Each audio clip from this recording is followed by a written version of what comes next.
Bonsoir à tous, vous faites bien de choisir BB24 pour faire démarrer votre soirée télé. C'est le grand rendez-vous et nous sommes ensemble pour 1h30 d'informations axées sur le développement. On commence déjà par la météo.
Oui, merci de nous rejoindre sur le grand rendez-vous. C'est sur BB24 que ça se passe. Consommer 5 fruits par jour, c'est bien se nourrir selon les nutritionnistes. Mais certains ont tendance à consommer le jus en lieu et place du fruit. Le jus vaut-il le fruit en réalité? Réponse sur nature et bien-être dans un instant. Une fois encore, mesdames et messieurs, la communication révèle son aspect transversal sur tout le plan du développement. Les scientifiques du Bénin ont compris cela en mettant bien évidemment les médias au service des recherches. Et c'est la rubrique Autant savoir qui va donc nous parler du fonctionnement de ce duo médias et sciences dans un instant. Aujourd'hui, vous savez, c'est la journée mondiale de l'ingénierie d'avenir. On se pose donc la question de savoir qu'est-ce qu'il faut donc inventer dans le secteur de l'agriculture aujourd'hui pour permettre aux acteurs de produire aujourd'hui et demain pour satisfaire donc les besoins de la population béninoise. On reçoit tout à l'heure un entrepreneur agricole sur la rubrique expert de ce grand rendez-vous. Alors vous savez également dans le salon de beauté de Fulgence Moutondi, ce soir nous allons parler de maquillage, mais maquillage qui ne se remarque pas vraiment. Oui, vous êtes maquillés, mais vous paraissez, mesdames et messieurs, naturel. Comment peut-on réussir cela? Ça s'appelle tout simplement maquillage nude. Rendez-vous tout à l'heure sur Beauté au pluriel et ce grand rendez-vous va vous offrir le journal tout à l'heure à 19h45 et sera présenté par Estelle Espérance Aurore Pazou. Bonsoir. Bonsoir à vous, Assiom Simplice Kaba. Alors, nous aurons quoi tout à l'heure au menu du 19h45? Mesdames, Messieurs, bonsoir. Ce n'est pas la période des bonnes affaires au marché d'Antokwa. Les vendeuses en sont presque à dormir devant leurs étalages. Et pour cause, le jeûne du Ramadan a provoqué la flambée des prix et la rareté des clients. Quand ils doivent s'approvisionner en carburant, certains Béninois optent pour les stations-service. D'autres préfèrent l'essence aux abords des voies. Ils expliquent leur choix par des raisons qu'ils ont évoquées. Et puis, le climat peut être à la base du déplacement des populations. On parle dans ce cas de migration climatique. Un environnementaliste nous donne plus de détails et ce sera à 19h45. Ah oui, il y a ces bonnes dames là qui dorment devant leur étalage. Attention donc aux pickpockets. Attention, ils viendront vous voler sur vos étalages, donc il faut rester en éveil, même si on ne vend pas. C'est important, n'est-ce pas, Estelle? Oui, quand on reste devant un étalage, ce n'est pas pour dormir. Mais je comprends les dames, si elles ne vendent pas, autant se reposer, s'assoupir un peu, c'est pas mauvais pour la santé non plus, assure. En tout cas, si on doit Mais marcher... elles font ça au risque de perdre peut-être leurs marchandises. Voilà. Parce que comme vous l'avez dit, il peut y avoir des pickpockets. C'est risqué, chères dames. En tout cas, on va les voir tout à l'heure dans ce reportage. Rendez-vous avec vous dans moins de 40 minutes exactement, Estelle Pazou. Merci beaucoup. À tout à l'heure, assure mon Simplice Gaba. À tout à l'heure. Allez, le grand rendez-vous va ouvrir donc ses plateaux avec Jennifer Sativi qui va nous retrouver dans un instant. C'est sur la rubrique Autant savoir.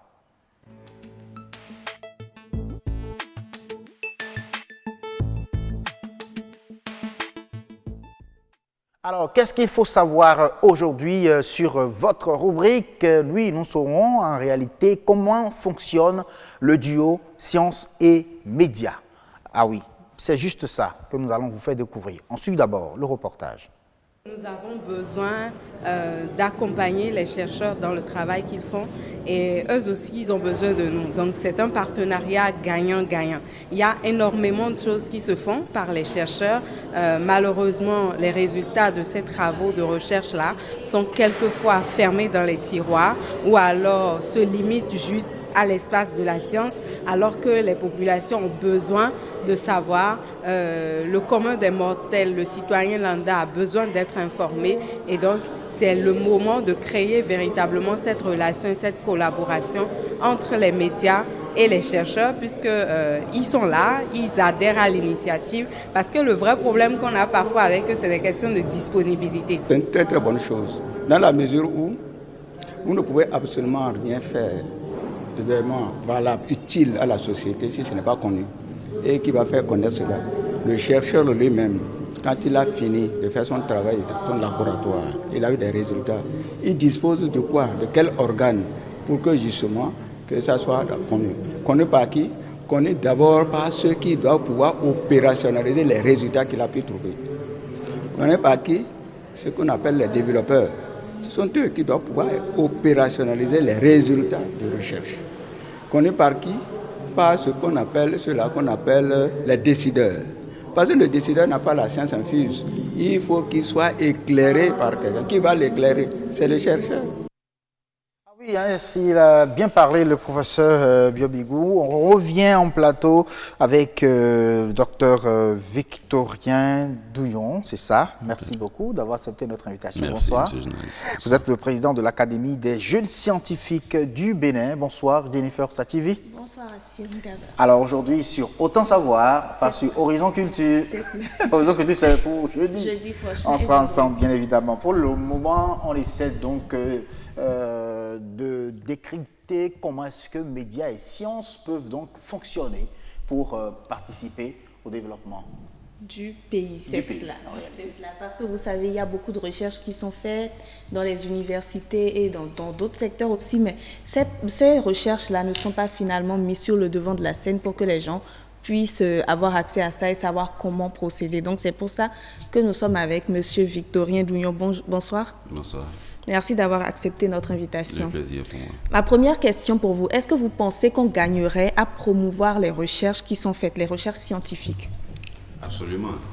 Je pense que le pays tout entier gagnerait à promouvoir la recherche scientifique.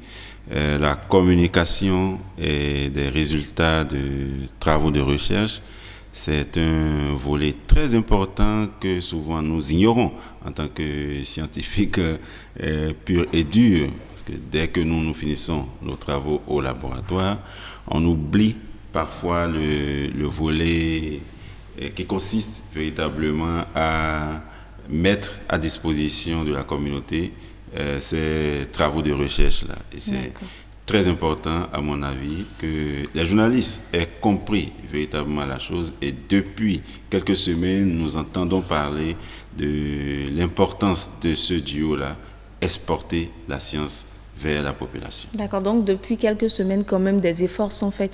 Mais pourquoi, pendant tout ce temps, il y a eu tout ce temps d'abord, qu'est-ce qui est à la base de, je dirais, cette cachotterie, si je puis? Non, ce n'est pas une cachotterie, parce que la cachotterie, c'est quand on fait rétention des informations de manière exprès. Non, je pense que le problème était des deux côtés, en fait. Les scientifiques ont un tout petit peu peur des journalistes parce qu'on se dit, OK, si je vais passer mon message, ce n'est pas évident que ce message-là soit retranscrit, n'est-ce pas, dans son entièreté, dans son originalité. C'est à tort et probablement, mais ce problème existe. Au niveau des journalistes, on a la fausse conception des scientifiques. Lorsqu'on parle de chercheurs, on se dit tout de suite, ces gars, ils sont enfermés dans leur laboratoire, et ils connaissent que la blouse, ils connaissent que leur machine, et donc c'est difficile d'aller les approcher pour avoir les informations. Et les deux parties ont contribué à faire perdurer cette idée-là dans le temps. Donc chacun est de son côté et regarde l'autre partie en se disant, voilà les préjugés que j'ai par rapport à ce domaine-là. Alors, à quel moment exactement le scientifique a besoin de l'apport des médias, de mettre la lumière sur ses travaux de recherche? Le scientifique a besoin permanemment de la presse. Permanemment. Même avant le début des travaux, oui. Le scientifique a besoin de la presse. Alors, en ce moment-là, quel est le message que le scientifique fera donc passer par le biais des médias? Vous savez, la recherche, ça part de plusieurs étapes. Avant d'avoir le produit final, nous partons déjà de la conception de la recherche. Lorsque j'observe un phénomène dans la société, et je dis, je peux contribuer à résoudre ce problème-là, il faut que j'arrive à convaincre un certain nombre de personnes pour accompagner l'idée. Parce que le chercheur, sans moyens, ce n'est pas un chercheur. Il peut avoir les meilleures idées, s'il n'a pas les moyens pour implémenter ces idées, il ne peut pas y arriver. Okay. Et c'est là où le rôle de la presse et donc c'est dans la mobilisation. Déjà dans la mobilisation des moyens, oui. La presse doit jouer un rôle important. Et lorsque le scientifique a fini de produire, n'est-ce pas, sa démarche méthodologique et a obtenu des résultats, la presse doit encore être à ce niveau pour lui permettre de porter, n'est-ce pas, hors du laboratoire ces impressionnants résultats qu'il a eu à obtenir. Et alors, quel rôle jouent alors vos communications que vous faites? On dit, c'est des revues scientifiques que vous sortez après. Ça joue alors quel rôle? Oui, c'est les journalistes qui gèrent ces revues? Non, pas du tout. Alors, les revues dans lesquelles nous publions, ce sont des revues scientifiques. Et donc, ont un but d'évaluation par les pairs. Okay. Donc, c'est entre chercheurs, en fait. Lorsqu'on remet, par exemple, un article scientifique à un décideur politique, il ne va pas vraiment se retrouver parce que lui n'a pas besoin de ça. Les articles scientifiques, les communications que nous faisons à gauche et à droite, c'est bon pour l'aura du scientifique. C'est bon pour lui permettre de se faire un nom dans le domaine scientifique. Parmi ses pairs. Et ça s'arrête là. On doit pouvoir aller au-delà. En monnayant ces publications scientifiques-là, ces communications-là, en information accessible à la communauté et aux décideurs. C'est là ce que nous ne faisons pas souvent. D'accord. Donc, pour résumer, moi, il y avait des préjugés qui empêchaient les deux parties de collaborer. Moi, je me demande bien, qu'est-ce qui est à la base du déclic? Qu'est-ce qui vous a finalement poussé à vous dire, oui, on peut collaborer avec eux, on peut faire quelque chose avec la presse et vice-versa? Oui, le déclic, c'est forcément, c'est venu de quelques visionnaires. C'est ça, des deux côtés. Nous avons des chercheurs aujourd'hui qui ont compris le rôle de la presse et qui l'utilisent véritablement, ce rôle de la presse-là. Et nous avons des journalistes aussi qui se disent, mais écoutez, la science a tellement à apporter à ce pays en termes d'impact sur le développement que nous devons aller vers les scientifiques. Nous devons sortir de notre zone de confort et aller vers eux pour initier, n'est-ce pas, pour renforcer cette collaboration-là. Donc, c'est des deux côtés. Il y a eu des gens qui ont décidé de briser, n'est-ce pas, les barrières, de briser les préjugés et de montrer que c'est possible. Et effectivement, aujourd'hui, on se rend compte que c'est possible. Que cette collaboration-là ait lieu. Voilà, donc, vous estimez en fait qu'il y a eu beaucoup d'avancées dans le domaine de la science. Beaucoup d'avancées dans le domaine de la science, quel que soit le compartiment qu'on a envie d'observer. Aujourd'hui, nous avons les journées de l'innovation technologique à l'université. Lorsque vous participez à cette journée, vous vous rendez compte que le Bénin travaille. Effectivement. Le Bénin travaille énormément. Énormément, mais ces travaux-là ne sont donc pas connus, raison pour laquelle vous avez donc décidé d'aller maintenant montrer à la presse en réalité qu'elle a un rôle à jouer à votre niveau. Entièrement. D'accord. Okay. Est-ce que vous avez la facilité, est-ce que vous pensez que l'État central aurait une quelconque, un appui à faire pour faciliter cela? C'est genre formalisé, en réalité. Oui, je pense que nous devons arriver à formaliser cette collaboration-là. Mais vous voyez, au début, tout est un peu plus difficile. L'État a besoin de voir que ça marche. Les décideurs politiques ont besoin de preuves pour se décider. Et donc, c'est aux acteurs des deux communautés de montrer que ça peut marcher. Je discutais lors des dernières journées de Radio Univers, le campus, et je proposais que chaque laboratoire, par exemple, se dote d'un service de communication. C'est la question que j'allais vous poser. Service de journalisme. Voilà. Et donc, je dis, dans ce laboratoire-là, il y a un homme des médias qui est affilié au laboratoire, qui participe à la vie du labo. Chaque jour, voit ce qui se fait et apprend de là comment passer l'information, comment faire la lumière sur tout ce qui se fait de bien dans ce laboratoire-là. Si on en arrive là, déjà, vous voyez, les résultats seront transposés hors des laboratoires vers la communauté. Parce que ce journaliste-là va servir de monnaie de comment rendre accessible, n'est-ce pas, l'information. Parce que le problème aussi, il est là. Dans d'autres pays européens, par exemple, ça marche plus ou moins bien. Les services de communication, les services de journalisme associés au laboratoire, et tout de suite, le journaliste comprend le message à faire passer. Le scientifique, quand il veut communiquer sur une innovation, il sait qui toucher au niveau de son laboratoire pour rendre l'information accessible à tous. Merci beaucoup à vous, Dr Douillon. Merci vraiment d'être venu sur ce plateau et expliquer aux uns et aux autres l'importance, bien sûr, de cette collaboration média et le secteur des scientifiques, des chercheurs que vous êtes. Merci beaucoup. Merci à Siom. Nous retenons que la collaboration est donc entamée et nous espérons qu'elle va perdurer et vraiment porter ses fruits. Merci beaucoup, Victorien Douillon. Allez, merci Jennifer. À très bientôt. À très bientôt. Dans le Temple Culture, c'est ça, hein? C'est ça. On va se retrouver très bientôt. Jeudi, bien évidemment. Pour le moment et pour cette soirée, chers téléspectateurs, on ira consommer du fruit. Je ne sais pas s'il faut le jus ou le fruit ou si le jus vaut le fruit. On verra tout ça avec le nutritionniste, c'est sur Nature et Bien-être.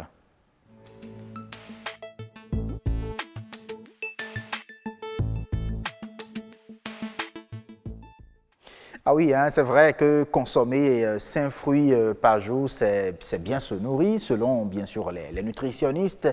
Est-ce qu'il faut consommer alors 5 différents types de jus de fruits en lieu et place de ces fruits-là pour bien se nourrir? On va poser la question tout à l'heure à un nutritionniste. Il viendra sur le plateau nous décrire tout ça là, nous rassurer, oui, que le jus vaut le fruit ou pas en réalité.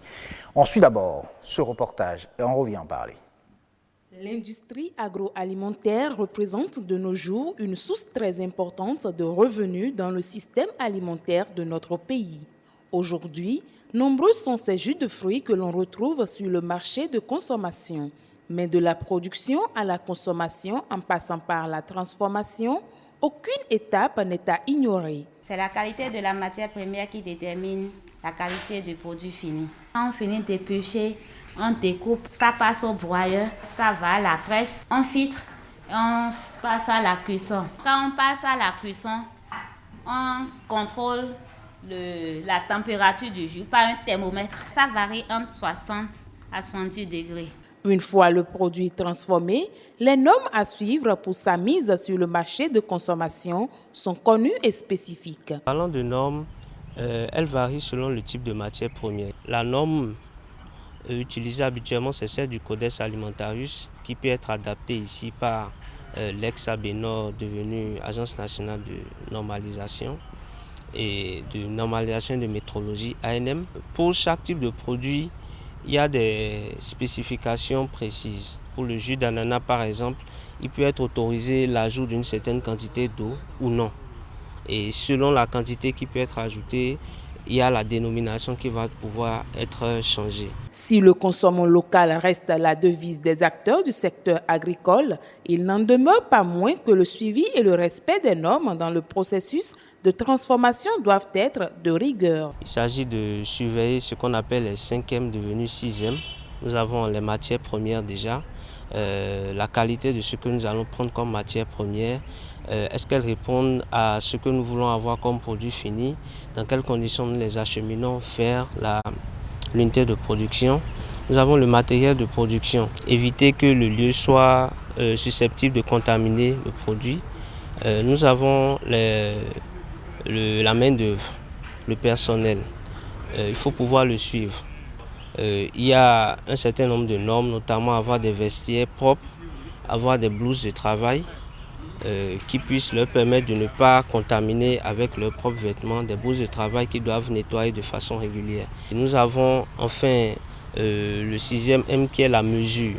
Pour y parvenir, un accompagnement des acteurs du système de production est attendu. Le souci actuellement avec l'agroalimentaire, c'est que c'est un secteur en pleine expansion qui sera assez difficile à maîtriser. Nous avons une production surtout semi-artisanale.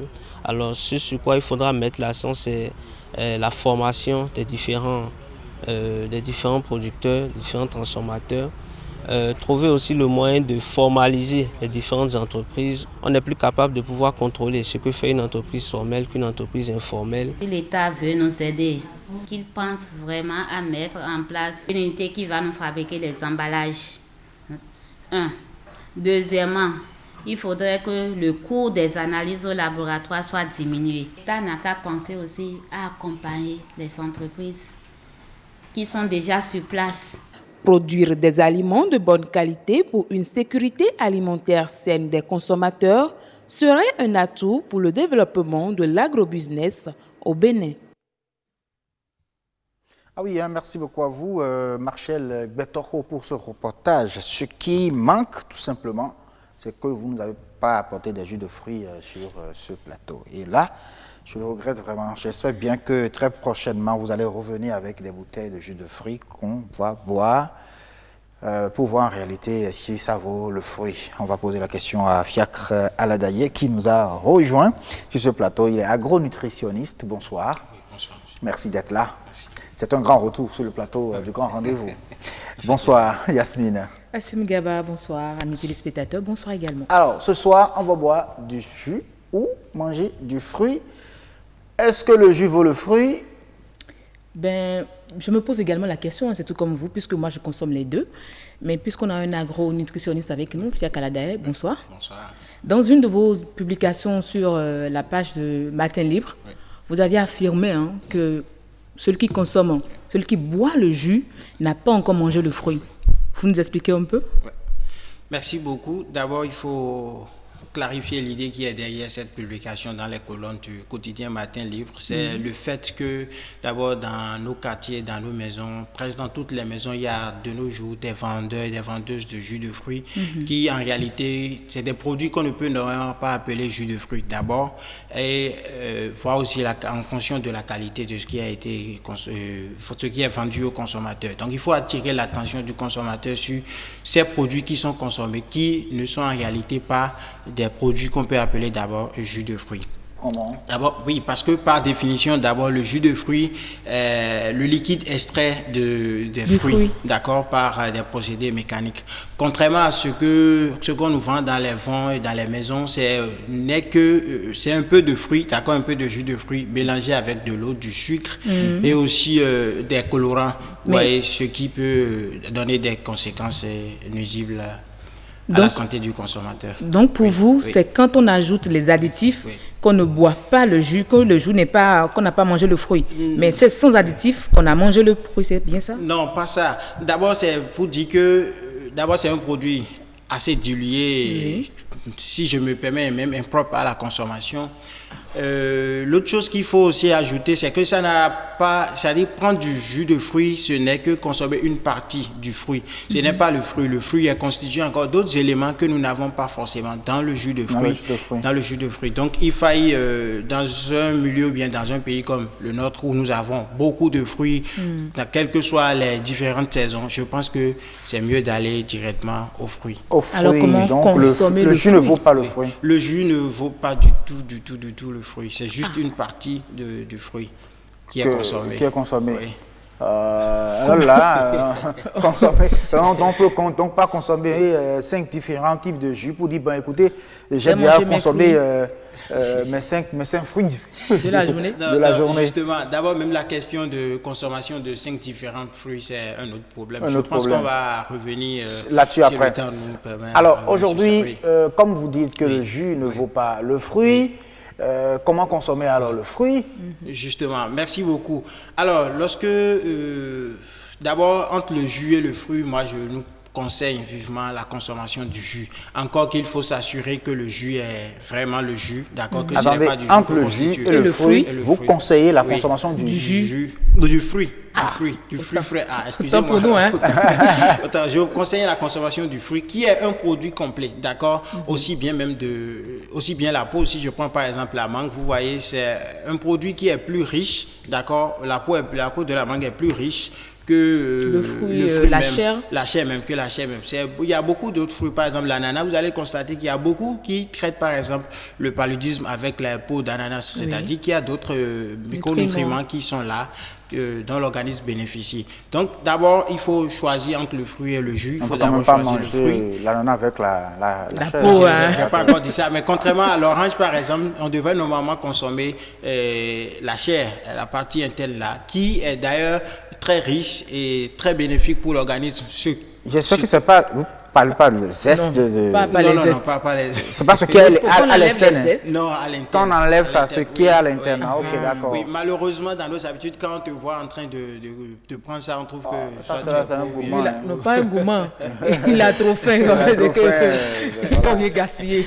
Donc, il faut s'assurer d'abord que le jus que nous sommes en train de consommer est d'abord du vrai jus et essayer de privilégier les fruits parce que c'est là où nous avons tous les micronutriments nécessaires pour le bien-être de l'organisme. Oui, voilà. Alors, et concernant le jus, comment consommer le jus? Puisque vous avez dit que les jus qui sont dans les bouteilles et tout, que ce n'est pas bon, ça manque quelque chose. D'accord. Super. Comment consommer le jus? D'abord, il faut attirer notre attention sur 2 aspects de la chose. D'accord? Le premier aspect, c'est le fait que d'abord, ces jus reconstitués que nous avons dans les vins et autres sont faits à base de beaucoup de sucre. Dieu seul sait si c'est même le sucre que les gens utilisent parce qu'on sait ce qui se passe aujourd'hui.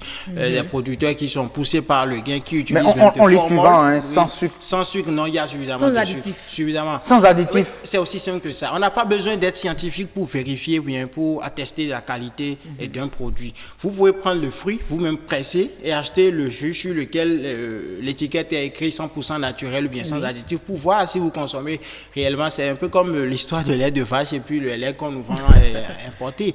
Ça n'a rien à voir, c'est 2 produits différents en fait. Donc, il est question d'attirer notre attention d'abord sur la qualité du produit et aussi sur la consommation de la glace qui est un véritable danger, mais c'est après, plus tard, qu'on se rende de ses conséquences et bonjour les dégâts. Là, on est toujours vous dans les parlez hôpitaux. du fruit, de jus de fruits qu'on met au frigo ou on met de la glace dedans pour boire. Oui, qu'on met de la glace ou bien qu'on met au frigo, ce n'est pas aussi des habitudes. Non, c'est pas si bien. Donc, aussitôt pressé, aussitôt bu. Ou vous consommez, je conseille d'abord, qu'on privilégie toujours la consommation des fruits qui est normalement sans inconvénient pour l'organisme et plus nutritif. Soit le fruit, maintenant si vous voulez prendre du jus, peut-être que vous avez fini de manger, c'est qu'il faut presser en même temps et boire automatiquement. Ou aussi s'assurer que votre producteur, d'accord, celui qui vous vend les jus de fruits, fait effectivement du jus sans additifs. Je voudrais aussi donc, relativisons. Il y a quand même des jus en bouteille qui sont sans additifs. Oui, qui sont 100% naturels. Mais quelle que soit la qualité du jus, ça ne peut pas être aussi bénéfique pour la santé que si on mangeait du fruit. Est-ce que ça dit que le fait de conserver son jus et de boire après a des conséquences sur la santé? Conserver le jus, c'est la façon la plus facile ou bien la plus courante de conserver les fruits, c'est de les mettre au frigo. Vous savez, nos frigos, on sait un peu au niveau des ménages, on sait tout ce qu'on met dans les frigos. En plus de ça, il y a certaines températures qui est là et aussi les variations de température, ce qui peut facilement affecter la qualité nutritive des jus que nous proposons dans les frigos. Donc, autant le faire. Il y en a dans tous les quartiers, il y en a dans au bord de toutes les rues où on peut s'acheter des fruits qu'on veut, les fruits de saison à tout moment. L'ananas, l'orange, la papaye, la mangue. Tellement de fruits, la mangue, ça coule les rues de nos jours. Le raisin, les pommes fruits. La date, encore que nous sommes en période de carême, c'est très bénéfique pour l'organisme. Ça fait beaucoup de choses. Ça fait beaucoup de bien. Donc le fruit, quand on consomme, vous avez beaucoup de fruits, vous avez tous les nutriments, possibles. Surtout aussi les fibres alimentaires qui sont très indispensables. Ce que les gens laissent aller consommer du sucre. Les fibres alimentaires, quand ce n'est pas consommé, vous voyez les conséquences. On a plein de constipation. On ne peut pas bien manger, prendre du fruit et avoir des problèmes de constipation après. C'est quand on prend de l'eau. Comment consommer alors son fruit? À quelle fréquence on peut consommer du fruit par jour? Le fruit peut être consommé à tout moment et toutes les fois que vous voulez d'ailleurs. Et c'est ce que nous conseillons souvent aux mamans qui ont du mal à se passer du grignotage en grignotant les bonbons, les chocolats. On ne sait même pas ce qu'on est en train de consommer. Grignoter les fruits. Merci beaucoup. Merci beaucoup. Alors, grignoter les fruits, grignoter les fruits. Vous avez compris? Grignoter les fruits. Oui, grignoter les fruits, Yasmine. Vous avez compris également. Grignoter les fruits, chers téléspectateurs. Marcel, grignoter les fruits. Allez. Mais n'oublie pas Estelle Pazou. Ah oui, Estelle, les chewing-gums et autres bonbons, laissez grignoter les fruits. Allez, la consigne est donnée, vous avez compris, tout simplement, chers téléspectateurs. Alors, on va parler tout à l'heure avec l'expert de ce grand rendez-vous de comment continuer à vous produire des fruits aujourd'hui et demain. On parle d'entrepreneuriat agricole d'avenir.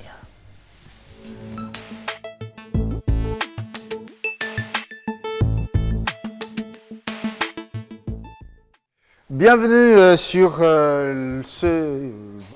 le grand rendez-vous ISAS. Nous allons parler tout à l'heure avec l'expert de ce grand rendez-vous, mesdames et messieurs. Voilà, je me retrouve. On parlera bien sûr de l'entrepreneuriat agricole. On se pose la question de savoir comment satisfaire les besoins en agroalimentaire aujourd'hui et demain. C'est en réalité pour coller à l'actualité aujourd'hui, c'est la journée mondiale de l'ingénierie d'avenir. Et avec bien sûr Nicolas Roton, on va en parler. Bonsoir. Bonsoir monsieur le journaliste. Entrepreneur agricole, vous pensez que l'entrepreneuriat agricole a de l'avenir au Bénin? Oui, monsieur le journaliste, parce qu'aujourd'hui, si vous voyez tout ce qui se fait dans l'entrepreneuriat agricole, puisque si nous parlons de l'entrepreneuriat agricole, mettons l'accent sur les différentes sections, c'est-à-dire la production végétale, la production animale, la production halieutique, la transformation. Donc, si nous prenons toutes ces sessions, vous allez comprendre que dans chacune de ces sessions, il y a d'amélioration de jour en jour et à chaque gouvernement, nous avons aussi des accompagnements qu'il faut pour pouvoir donner l'espoir à la production agricole dans notre pays. Dans notre pays. Alors, vu l'importance de ce secteur, l'attention de la planète est beaucoup plus focalisée sur l'avenir à travers donc les objectifs du développement durable. Que faut-il faire au Bénin de façon spécifique aujourd'hui pour satisfaire les besoins d'aujourd'hui et de demain en matière d'entrepreneuriat agricole? Merci beaucoup, monsieur le journaliste. Et nous avons deux paramètres là. Et il y a le premier paramètre au niveau de la production, c'est-à-dire pour l'entrepreneuriat agricole au niveau de la production, nous devons régler notre problème foncier. C'est-à-dire quoi? Si le problème foncier n'est pas réglé, vous allez voir que la production agricole prendra un coup avec le temps. Et le deuxième volet est le changement climatique. Parce qu'aujourd'hui, quand vous voyez bien, quand vous observez bien les saisons, nous attendons plus la pluie naturellement avant de produire. Et dans ces conditions, nous devons mieux réfléchir pour aller à des propositions, à des perspectives données, tout en faisant peut-être, si vous me permettez, des rétentions d'eau dans des environs donnés. Quand vous voyez le fleuve Ouémé, bon, les fleuves que nous avons, vous savez qu'à un niveau donné, nous avons la période de crue et le niveau de l'eau monte, nous avons l'eau suffisamment, mais l'utilisation de cette eau n'est pas encore celle que nous pensons, nous envisageons. Et on ne peut pas parler de la production agricole sans faire allusion à l'eau. Et si la non-disponibilité de l'eau fragilise la production agricole. Et les entrepreneurs agricoles aujourd'hui, ceux qui sont au niveau de la production végétale, savent bien ce que nous sommes en train de dire ici. À propos du problème foncier. Alors, et à propos si je récapitule, vous soulevez deux problèmes, deux aspects sur lesquels il faut donc se baser pour assurer aujourd'hui et demain en matière d'agroalimentaire, c'est-à-dire le problème de la terre. Voulez-vous dire que les terres aujourd'hui ne sont pas disponibles ou sont davantage occupées, ou c'est un problème de réchauffement climatique, de désertification qui font que vous avez des inquiétudes par rapport au système foncier? Bon, au fait, qu'est-ce qu'il faut faire de façon concrète? Ce qu'il faut faire de façon concrète, c'est qu'il faut régulariser le système, la manière d'accaparement des terres aujourd'hui, puisque cette manière, c'est un peu plus, entre guillemets, désordonnée aujourd'hui. Et nous avons des acteurs... Voulez-vous dire qu'il faut des endroits à habiter et des endroits réservés à l'agriculture? Voilà, ou des endroits réservés à la production agricole. Si nous devons urbaniser toutes les zones rurales, vous savez, avec le temps, on en arrivera à un niveau où nous n'aurons plus de terres cultivables. Et si nous n'avons pas de terres cultivables, on aura des difficultés à encourager la production végétale. Et si nous parlons de la production végétale, il y a aussi les autres productions aussi.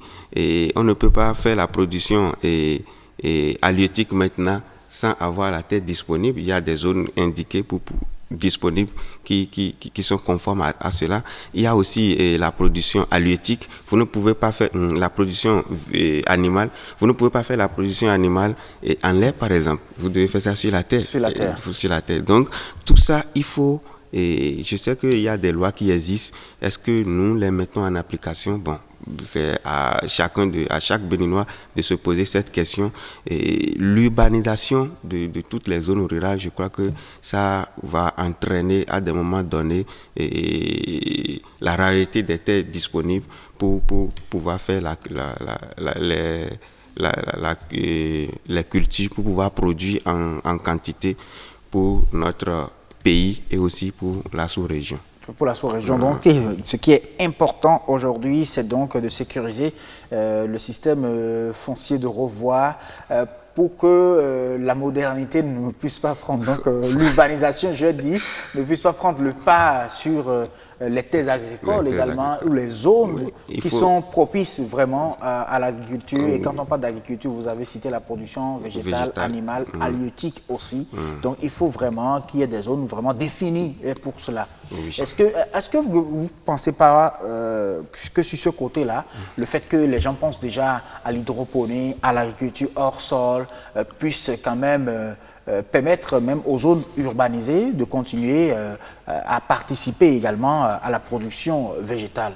Oui, c'est à y croire, mais ce n'est pas ce que nous observons sur le terrain. Vous savez, quand on parle de la production hydroponique, vous savez, il faut d'abord la terre disponible avant de produire hors sol. Mais si vous n'avez pas la terre disponible, vous ne pouvez pas aller peut-être sur une voie, monter sur une voie et produire en l'air, non. La terre doit être disponible d'abord, peut-être en un espace donné où on peut utiliser l'espace de cette terre, de ce domaine que nous avons disponible pour pouvoir produire. Et la production, aujourd'hui, nous ne pouvons pas encourager la production hydroponique dans notre pays, en Afrique surtout, parce que si vous observez bien, nous avons assez de terres non cultivables. Et ces terres ont des caractéristiques données pour des cultures, pour des grandes cultures, et que nous pouvons en utiliser. Mais pourquoi encourager? Parce que l'autre, c'est de l'investissement. Alors que l'autre, Si nous avons des conditions données, l'eau disponible, je crois que on ne peut plus encourager. Moi, le plus souvent, quand les gens m'appellent pour des formations pour la culture hydroponique, je refuse carrément. Pourquoi? Parce que nous avons des terres disponibles. Il faut que la politique, il faut que les gouvernants essaient de réfléchir par rapport à ce paramètre pour que nous puissions utiliser ces terres que nous avons dans notre pays, qu'on n'utilise même pas. Ok. Et donc, il faut revoir le système foncier, revoir également la désertification et tout le reste, tout ce qui tourne autour des changements climatiques. Et comment pensez-vous que le Bénin puisse réellement participer à résorber vraiment ce problème-là de changement climatique? Est-ce qu'on en a vraiment, on sent déjà les effets au Bénin, le réchauffement climatique? Bon, oui, on sent déjà les effets et il y a déjà des approches de solutions, il y a déjà des sensibilisations pour ça. Quand vous observez tout ce qui se passe, aujourd'hui, les saisons sont devenues un peu plus rares aujourd'hui et la pluie devient de plus en plus rare aujourd'hui. Et nous avons, au sud, on avait 2 saisons, il y a une grande saison, une petite saison. Aujourd'hui, bon, on a pratiquement 2 petites saisons. Et on a pratiquement 2 petites saisons, ce n'est plus grande saison, ce n'est plus... Donc, tout ça là, on les sent et déjà, il y a des sensibilisations sur ça. Mais ce que nous sommes en train de souligner ici, c'est quoi? Nous devons réfléchir autrement. On doit aller on doit essayer de faire en sorte que l'eau que nous avons dans notre vallée, dans le fleuve, le niveau d'eau qui tombe, la petite quantité qui tombe, nous devons tout faire pour les utiliser de façon rationnelle. Il faut des rétentions d'eau dans des localités, dans des zones données pour pouvoir et permettre de cultiver, que ce soit à contre-saison, que ce soit même dans la saison aussi, il faut que l'eau soit disponible. Puisque l'eau qui tombe, la période de crue, l'eau que nous avons et qui vient souvent, et on parle souvent de l'inondation, et nous avons la destruction de nos champs, la destruction de ci et de ça, mais cette eau n'est plus utilisée à des fins utiles. Alors, est-ce qu'aujourd'hui, vous avez quand même de la main-d'œuvre, puisque vous avez parlé des grands secteurs, parlant du foncier, vous avez parlé également, bien sûr, du changement climatique, de la bonne gestion, une bonne gestion des ressources en eau, mais la main-d'œuvre, les compétences pour réellement satisfaire les besoins qu'il faut. Est-ce que nous en avons réellement au Bénin? Oui, nous en avons. La main-d'œuvre est disponible dans le domaine agricole. Dans le domaine agricole, oui, vous allez dessus, mais d'autres ont carrément un autre avis. Hein? Oui, d'autres vont... Avis contraire, je veux dire. Oui, la main-d'œuvre existe dans le domaine agricole, en fait. En fait, tout dépend de la stratégie que nous mettions en place. Parce que quand vous quittez ici, par exemple, vous allez au Nigeria, vous allez voir, les Béninois sont là-bas, ils sont dans des productions, dans des exploitations agricoles là-bas. Mais réfléchissons un peu par rapport à les moyens que nous mettons disponibles, comment nous payons la main-d'œuvre ici et comment les autres paient la main-d'œuvre. Donc, si nous-mêmes, en tant qu'entrepreneurs agricoles, si nous n'organisons pas bien notre interne, je crois qu'on aura la main-d'œuvre, on aura la matière, mais on ne peut pas les exploiter en fait. On ne peut pas les exploiter. D'autres pays comme le Nigeria vont donc les solliciter. Oui, même le Ghana. En tout cas, les pays limitrophes exploitent. Bon, il n'y a que les Béninois que nous voyons quand vous traversez juste la frontière. À Lomé, quand vous allez à Lomé, c'est les Béninois qui sont plus dans les productions maraîchères, qui gèrent les exploitations maraîchères à Lomé, par exemple. Donc, vous voyez tout ça. Et ces Béninois, ils veulent toujours rentrer pour pouvoir exercer, mais nous autres, la manière dont nous gardons la main-d'œuvre fait qu'aujourd'hui, on crie, il n'y a pas la main-d'œuvre. Et aussi, il y a d'autres alternatives pour ça, parce que ce n'est plus aujourd'hui, nous ne sommes plus à l'ère où il faut toujours sacler, il faut toujours faire ça. Il y a les films polyéthylène qu'on peut toutefois utiliser aujourd'hui pour faire des grandes exploitations. Est-ce que vous voyez? Donc, ce problème mais aussi l'encadrement technique aussi. Et ce sera pour terminer. Aussi l'encadrement technique aussi, puisqu'il faut ça aussi pour les cultivateurs, comment ils vont utiliser les intrants. Parce que si les intrants sont mal utilisés, au niveau des produits finis, on aura des difficultés. Merci beaucoup à vous, M. Nicolas Roton, entrepreneur agricole. Merci d'être venu sur ce plateau nous parler de comment est-ce qu'il faut donc produire aujourd'hui. On reste avec vous, chers téléspectateurs, avec vous. Nous allons cette fois-ci rejoindre Estelle Espérance Aurore Pazou dans la rédaction de BE24. Il est 19h45, le journal.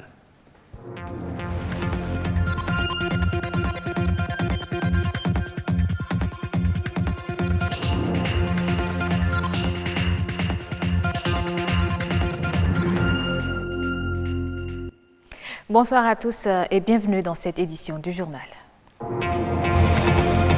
La période du Ramadan n'est pas favorable aux vendeuses du marché d'Antokpa. Les prix des produits sont en hausse et la clientèle se fait rare. Constat dans ce journal.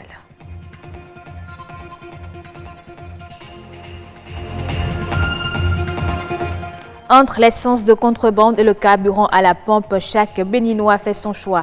Pour certains, le prix reste le critère déterminant. D'autres optent pour la qualité et donc pour les stations-service. Et puis, les dégâts occasionnés par le climat peuvent occasionner les déplacements des populations et elles sont nombreuses à tout quitter dans ces cas à la recherche de conditions meilleures, ignorant les conséquences.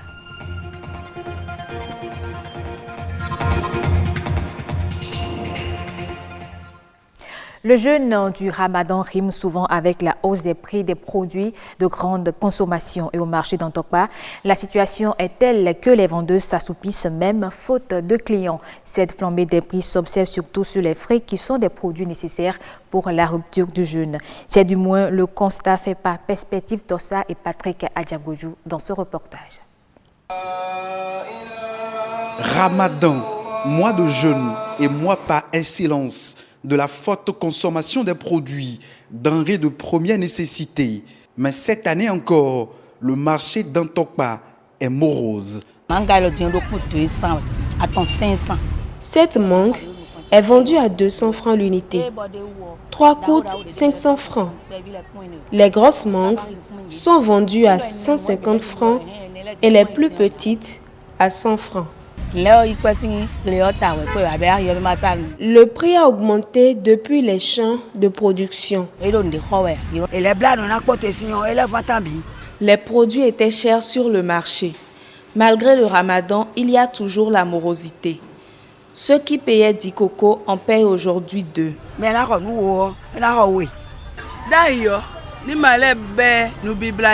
Quand le Ramadan arrive, on vend beaucoup. Mais aujourd'hui, il n'y a pas la vente car il n'y a pas d'argent. La flambée du prix des fruits constatée est un handicap pour tous les consommateurs, notamment les fidèles musulmans. Le prix des produits utilisés pour rompre le jeûne a augmenté de 20 à 50%, ce qui limite de façon considérable leurs achats.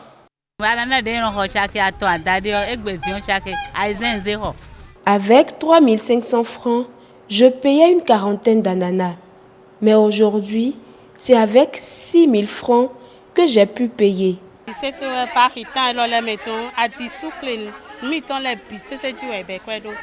Une importante augmentation des prix serait observée durant les 15 premiers jours du Ramadan. La simple loi de l'offre et de la demande ne suffit plus pour expliquer cette traditionnelle hausse des prix et la mévente actuelle. Entre l'essence de contrebande et l'essence à la pompe, quelle serait votre option et pour quelles raisons? Pour la qualité, certains Béninois optent pour l'essence à la pompe, d'autres pour celle aux abords des voies, l'essence de contrebande. Pour ces derniers, le prix est un facteur déterminant au détriment parfois de l'état de leurs moyens de transport. Bernard Djobé, Patrick Adjaboujou. 350 francs CFA contre 475 francs CFA. C'est respectivement le prix de l'essence frelatée, dite paillot, aux abords des voies et le prix à la pompe. Ici, à Maro Militaire, au niveau de cette station-service, le choix serait fonction de la qualité du produit.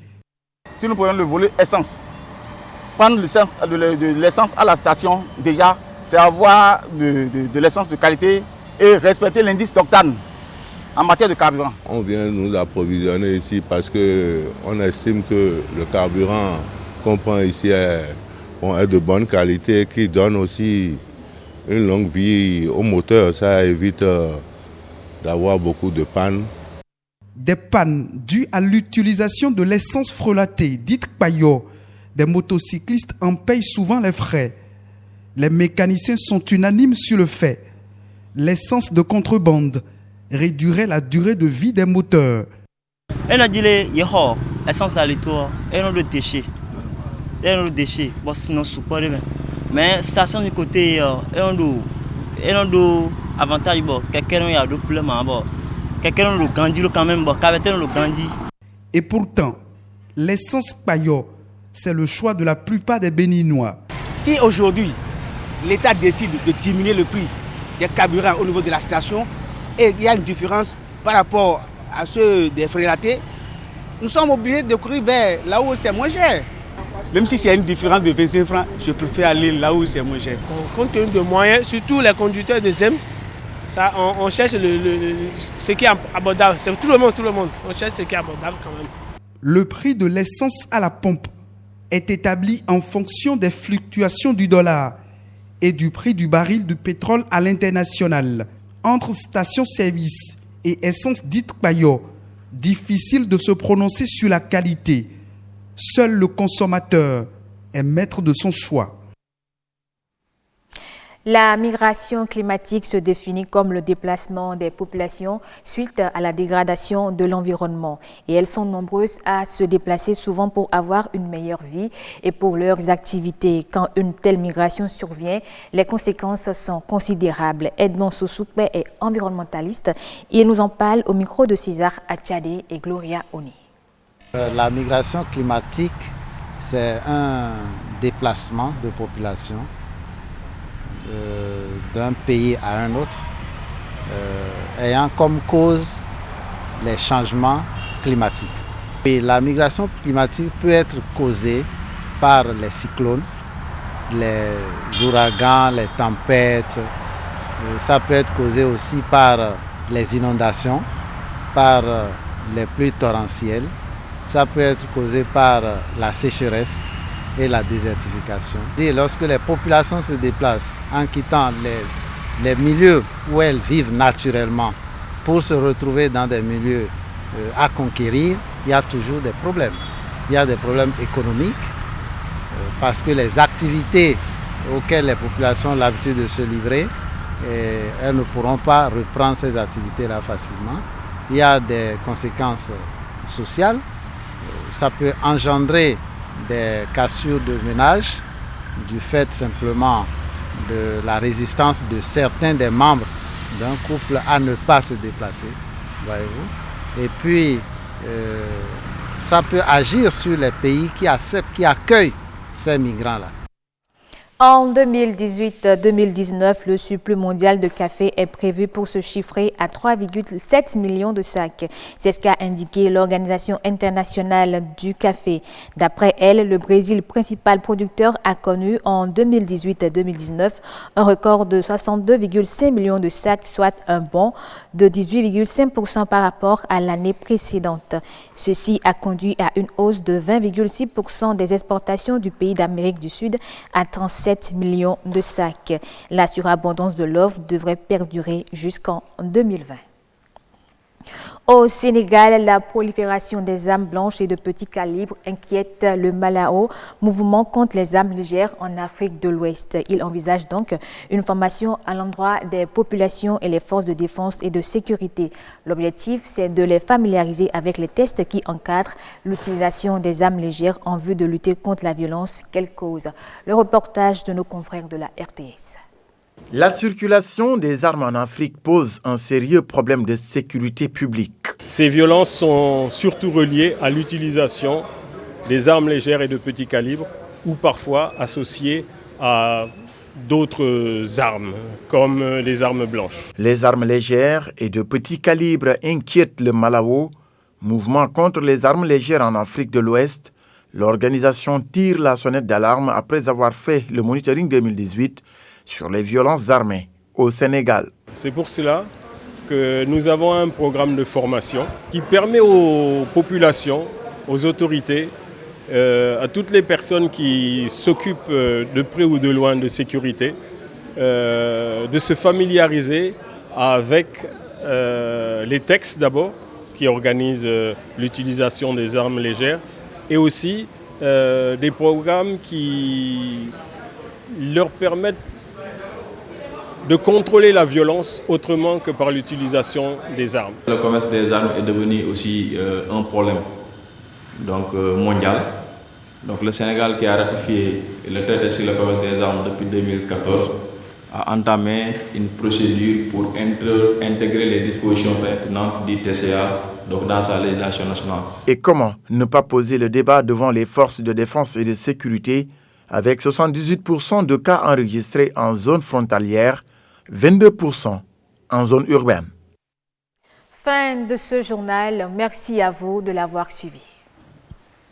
Ah oui, merci beaucoup également à vous, Estelle Espérance Aurore Pazou, de l'avoir présenté, mais je n'ai pas vu votre sourire de fin, comme d'habitude ce soir. C'est bon? Voilà, c'est ce que j'aime, c'est bien ça. Bonne soirée, Estelle.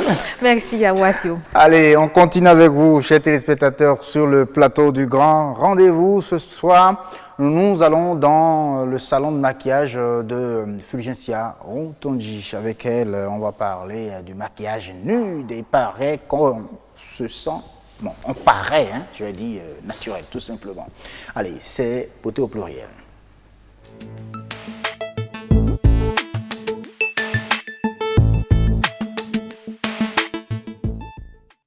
Oui, maquillez-vous et paraissez naturel. Bon, en réalité, c'est ça l'objectif du maquillage nude. Vous aurez les détails juste derrière cet élément. Regardez. Le maquillage est l'utilisation de produits cosmétiques pour l'embellissement et la modification du corps et des traits du visage. Les premières traces de maquillage sont apparues en 100 000 ans avant notre ère. On a retrouvé des pinceaux et des petits récipients qui contenaient de la poudre d'ocre et de cendre. Le fait de se colorer le corps permettait aux hommes et aux femmes préhistoriques de se protéger du soleil et des insectes, mais aussi de se démarquer les uns des autres et créer une hiérarchie entre les membres d'une même tribu. Aujourd'hui, une multitude de produits et outils cosmétiques chics et en couleur s'offrent à nous, chères dames. Plus qu'un plaisir, le maquillage nous permet de nous accepter, de valoriser notre image ou de nous créer un nouveau caractère. Il est aussi une façon de changer la manière dont les autres nous perçoivent. Le maquillage, c'est de venir affirmer les atouts de notre visage. Savoir le faire, c'est connaître également son corps. Le maquillage n'est pas là pour effacer les défauts, mais pour les camoufler. Avec ou sans maquillage, sublimer notre beauté, notre personnalité et prenons la vie du bon côté. Ah oui, il faut se construire donc un caractère, mais naturel, en se maquillant tout simplement. Et c'est cela que nous allons discuter ce soir avec une jolie dame. Je vous le souffre. Bon, je ne l'ai pas dit à haute voix. Je ne sais pas si vous avez entendu, chers téléspectateurs. Allez, merci beaucoup de nous rejoindre sur ce plateau. Saïda Soumanou, bonsoir. Bonsoir, monsieur. Merci d'être là. Bonsoir. Elles sont toutes belles ce soir. Fulgencia, comment ça va? Ça va bien, monsieur, vous? Ah oui, ça va bien. Merci de m'accueillir dans ton salon ce soir, ton salon de beauté avec un maquillage nude. Il paraît que c'est un maquillage qui vous donne un caractère naturel. C'est pas. Tout à fait. Vous savez, le maquillage a le pouvoir de nous sublimer. Oui. Mais tout en se sublimant, il faut rester naturel. Ah oui. C'est ça le pouvoir. C'est Fulgencia naturel, chers téléspectateurs. Ah oui, c'est moi naturel. Oui. Alors, bonsoir, Madame Saïda Soumanou. Bonsoir. Alors, comment définir le maquillage nude? Je dirais que le maquillage nude, c'est un maquillage discret. C'est un maquillage qui rapproche beaucoup plus du naturel. Pour faire simple, c'est ce qu'on dit quand on parle de nude. C'est tout ce qui est simple, tout ce qui rapproche de la nature, tout ce qui est naturel, pas trop d'artifice. Mais comme ce que vous avez fait là. Ah, voilà. C'est ça? Oui. C'est du nude. C'est naturel. C'est naturel. Presque son teint Bon, juste un léger tracé de sourcils. Bien remarqué. Et puis... C'est parfait, n'est-ce pas? Ouais, super. Mais est-ce qu'il y a des occasions spéciales pour porter du nude? Je dirais oui et je dirais en même temps non. Parce que, comme on l'a dit, il est censé nous rapprocher de notre visage au naturel. Donc, ça peut se porter normalement tous les jours, au quotidien. C'est le make-up de tous les jours. Quand on vous regarde, vous n'avez pas forcément l'air maquillé, mais vous présentez bien, vous êtes soigné. Je dirais oui, non, parce que généralement, par exemple, pour les mariages, c'est le maquillage par excellence. C'est le maquillage qu'on applique pour les mariés. Le maquillage qui généralement les fait sentir beaucoup plus belles, sans pour autant les transformer, parce que c'est un jour où on a envie vraiment de reconnaître la femme avec qui on veut se mettre. Ah oui. Ah, là, c'est important. Là, faut pas prendre qu'à l'état et puis après voir que c'est... Voilà. C'est la déception totale à l'après. Donc, pour le mariage religieux, c'est le maquillage nude qui est recommandé. Alors, pour aussi ce type de maquillage, il faut combien de temps? Ça dépend d'une personne à une autre. Le maquillage nude, je dirais entre 30, 45 minutes et 1 heure de temps. Ça dépend des imperfections que la personne veut corriger. Ah bon, jusqu'à 1 heure? Parce que nous, on a l'impression, parce que lorsqu'on dit naturel, on a l'impression que c'est pour les working girls, une femme battante qui travaille et qui n'a pas le temps de s'asseoir devant son miroir et de se maquiller. Ok, je vais recadrer les choses. Quand on dit maquillage, généralement, pour un maquillage professionnel, il y a un temps minimum qui doit être appliqué. Working girl, d'accord, tu n'as pas le temps, tu veux faire ton maquillage. Mais le fait de mettre une poudre et tracer ton sourcil, ça ne veut pas forcément dire que tu as fait un maquillage au top. Disons que tu as fait un coup de pinceau. Ça ne compte pas pour un maquillage en bonne et due forme, en fait. Okay. Mais oui, c'est pratique. Quand tu mets juste ta poudre, tu mets quelque chose sur les lèvres et tu traces tes sourcils, c'est parfait. Moi, je pensais qu'avec le maquillage du nude, on allait finir avec les problèmes de retard des femmes au rendez-vous. C'est que quand on vous dit « j'ai fini presque », c'est maintenant qu'on a commencé. Quoi. Ah non, donc quand on dit maquillage, il y a vraiment un temps. Oui, il y a un temps. Il y a un temps vraiment. Que ce soit nude ou pas. Je vais faire un petit rapprochement qui n'a vraiment rien à voir, mais je vais faire un petit rapprochement. C'est comme on dit, on va à la messe. La messe, généralement, chez nous, je crois que c'est entre 1 heure et 1h30 et voire plus pour certaines personnes. Oui. Est-ce que, quel que soit le processus que vous allez faire pour une messe, ça peut durer 15 minutes? Non. C'est la même chose avec le maquillage. Quel que soit le processus que tu vas, la rapidité que tu vas y mettre, il y a des étapes que tu ne peux pas brûler, que tu es forcément obligé de faire. C'est exactement la même chose. Okay. Donc, est-ce à dire qu'il y a des accessoires particuliers pour réussir le nude? Pour réussir le nude, je ne dirais pas qu'il y a d'accessoires particuliers, je dirais juste qu'il y a un respect de procédure. Et il faut garder en tête que la personne doit vraiment... Il ne doit pas avoir d'artifice, pas trop de couleurs, pas trop de paillettes sur son corps, pas trop de bronzer par-ci. Il faut vraiment que la personne ressemble à elle-même. Pas de grand abracadabra, pas de magie extravagante. Alors, est-ce que c'est adapté à tous les types de peau? Oui, c'est adapté à tous les types de peau. Ah bon, même les personnes qui ont de taches au visage et tout?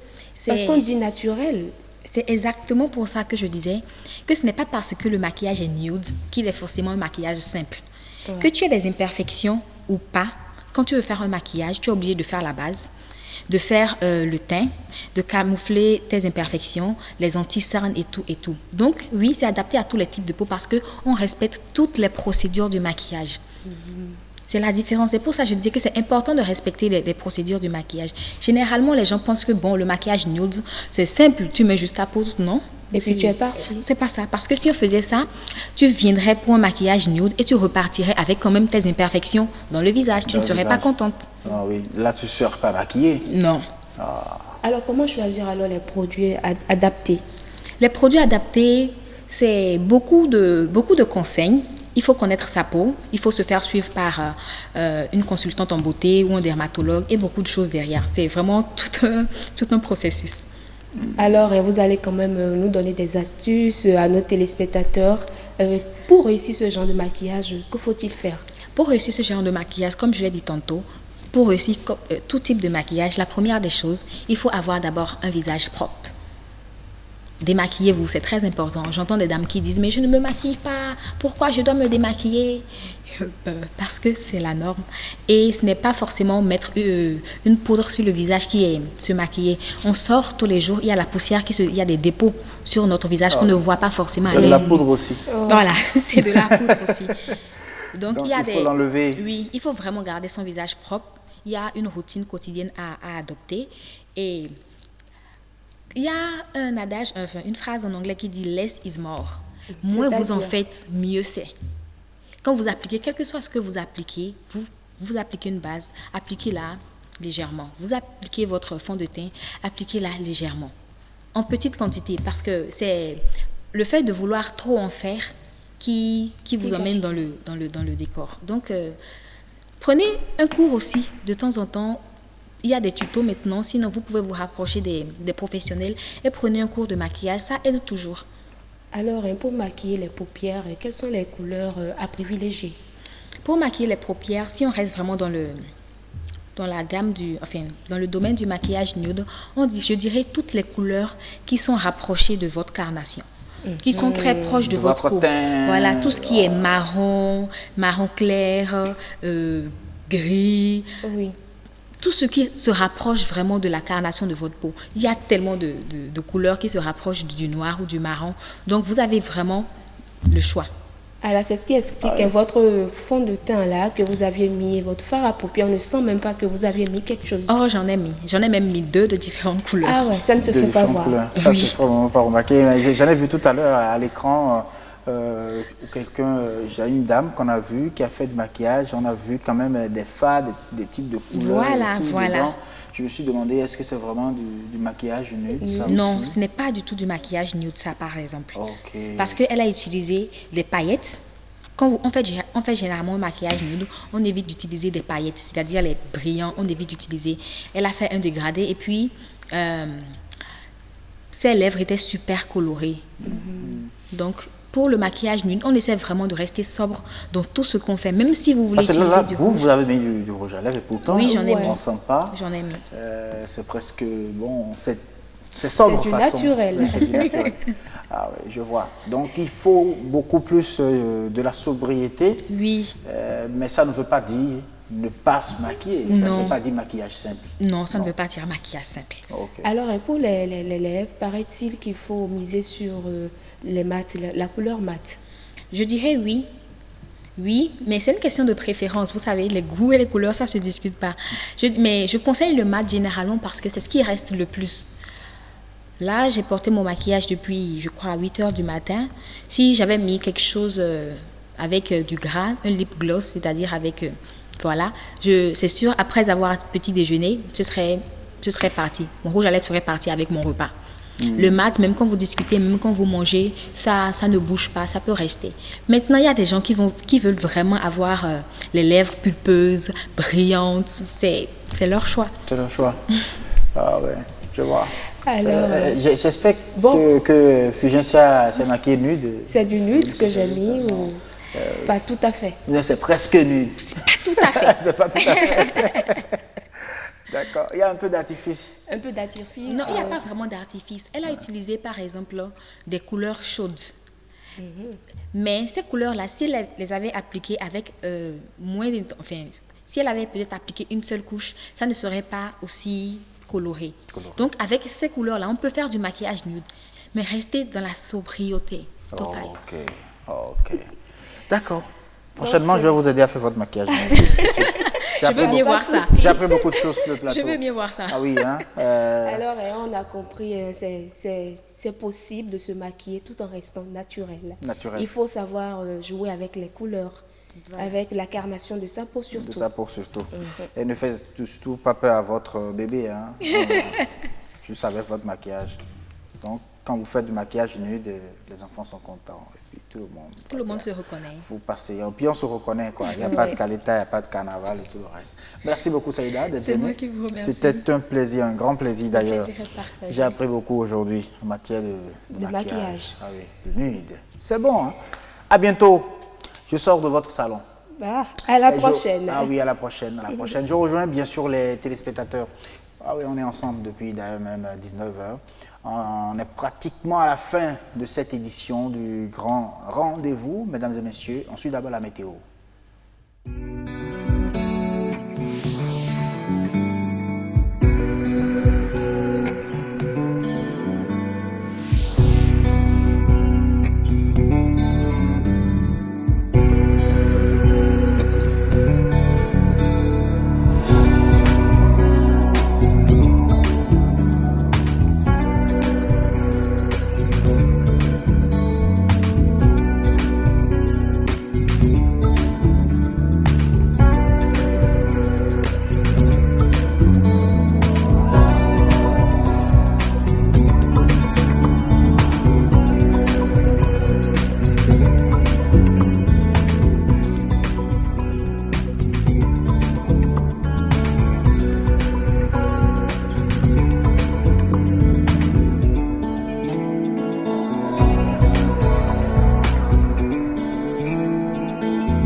Ah oui, chers téléspectateurs, merci d'être restés ensemble avec nous depuis 19h sur cette édition du Grand Rendez-vous. C'est terminé pour cette édition. Je vous retrouve jeudi, mais déjà demain, mercredi, retrouvez Heureuse d'Anodé à partir de 19h pour une autre édition du Grand Rendez-vous. Restez toujours BB24. Tout à l'heure à 21h, vous allez suivre le forum du jour. Ciao, ciao.